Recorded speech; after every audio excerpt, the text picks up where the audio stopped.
Magandang hapon, Luzon, Visayas at Mindanao. Narito ang latest sa lagay ng ating panahon.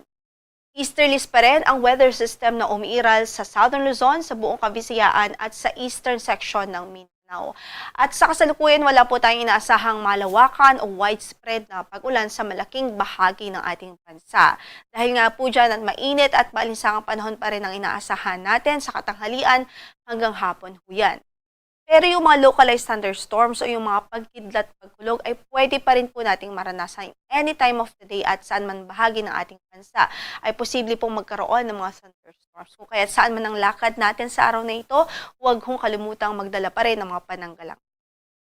Samantala, meron po tayong minomonitor ngayon na low pressure area sa labas po ng ating area of responsibility. At huli yung nakita base sa ating latest analysis sa layong 2,700 kilometers, silangan huyan ng Eastern Samar. Kasalukuyan, meron po itong medium chance na mabuo bilang isang bagyo. Ibig sabihin, beyond the 24-hour period, mula po sa ngayon ay maaari po yung mabuo bilang isang bagyo.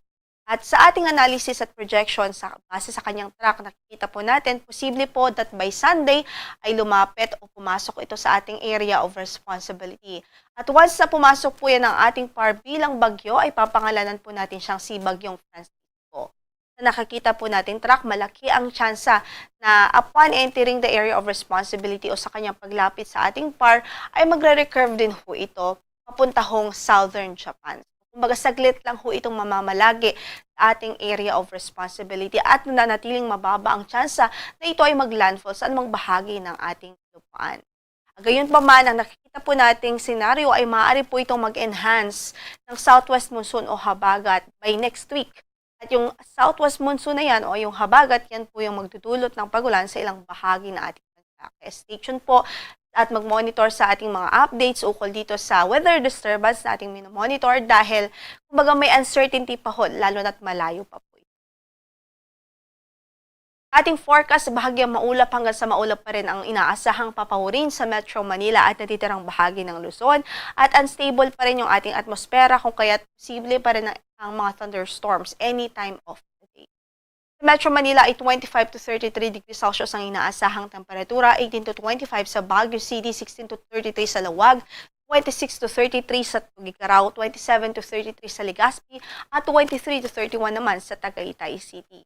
Samantala sa Visayas at Mindanao, lalong-lalo na po sa eastern section ng ating bansa, mataas ang tsansa ng mga thunderstorms ho dyan, kaya't ingat pa rin ho at magdala ng payong bilang mga pananggala at protection po sa mga pag-ulan. Sa Tacloban, 27 to 33 ang inaasahang magiging agwatang temperatura. Sa Iloilo ay 25 to 33 degrees Celsius. Sa Puerto Princesa City ay 24 to 32, 26 to 32 sa Kalayaan Islands. Sa Zamboanga ay 24 to 35, 26 to 33 sa Cebu City, 26 to 32 sa Cagayan de Oro at 26 to 36 naman sa Davao City.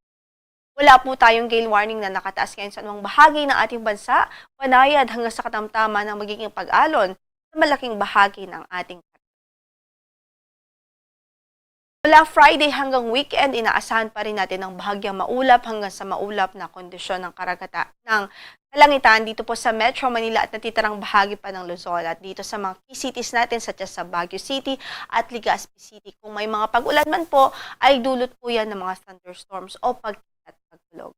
Ang inaasahang magiging agwatang temperatura sa Metro Manila ay 25 to 33 degrees Celsius. Sa Baguio naman po ay 17 to 24 degrees Celsius.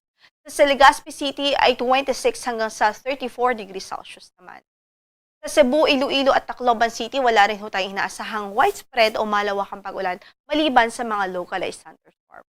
Ang inaasahang agwatang temperatura sa Metro Cebu ay 26 33 degrees Celsius.